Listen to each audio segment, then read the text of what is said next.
Yung mga tol, magandang tanghali. We are going to Pagsanhan dahil kailangan nating ipakard yung ating lisensya. So we are going to LTO Pagsanhan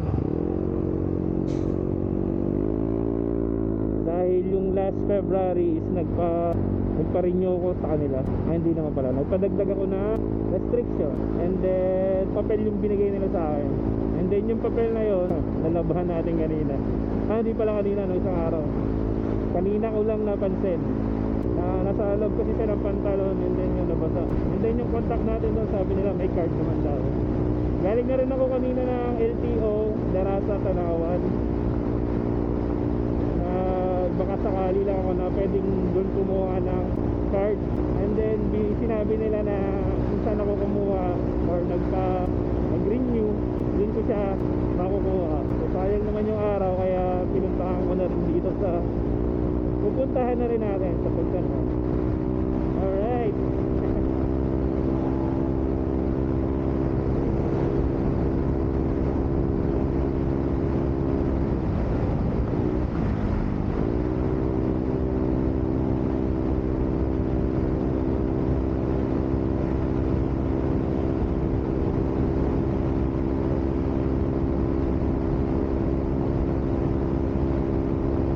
Sa mga tropa nga pala natin dyan, na-invite tayo or sali tayo na Lopez Llano ay 600 km endurance.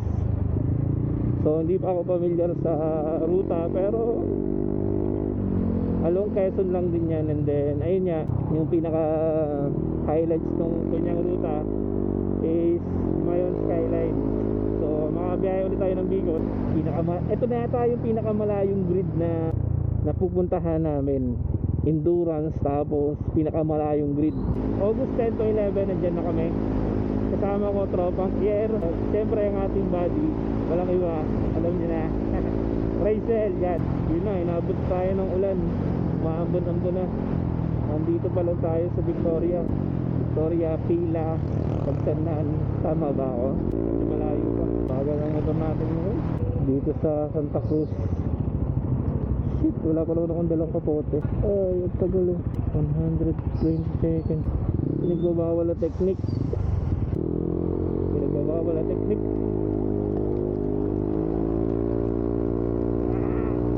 Diretso na natin to. Ganun din naman.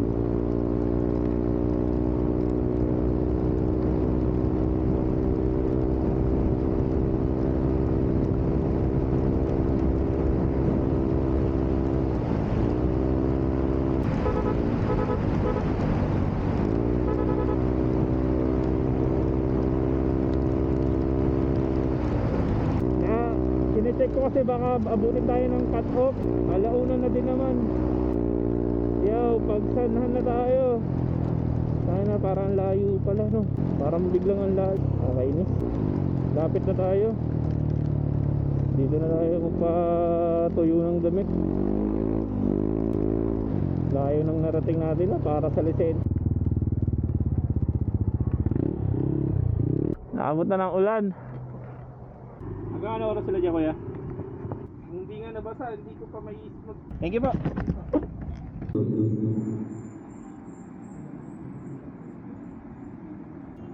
Christian.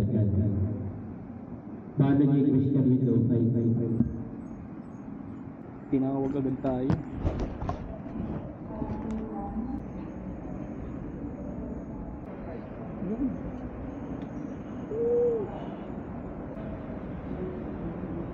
Thank you.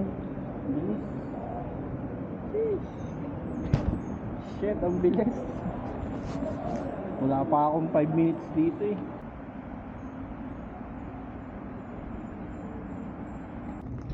Uwi na tayo mga tol. Papaulan na tayo ngayon kaysa tumambay tayo dito, sayang yung oras. Bilis lang, wala pang 5 minutes. Bilis lang. Buti wala masyadong tao. Napatong lang, kapag bilis lang. Yep, thank you.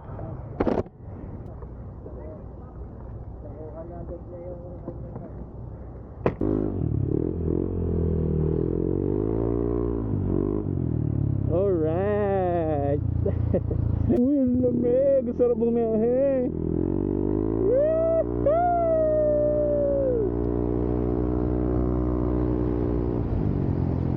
And we are back! As in, pabalik na tayo. Yun lang yun. Pabalik na tayo ng Santo Tomas. Pauwi na din. Ang ganda ng pagkakataon na to. Umulan lang pero it's all good. Huwag mong isipin na mabasa ka ng ulan. Binigyan ka naman niya ng mapabilis yung proseso. Kaya ganun lang. Huwag mong damdamin nabutang ka ng ulan. Enjoyin mo na lang, no? Wala tayong magagawa, umulan eh. Oh, ha. Wala tayong dalang kapote, kasalanan natin eh. Kaya sibat na tayo pauwi. Yun lang mga tol.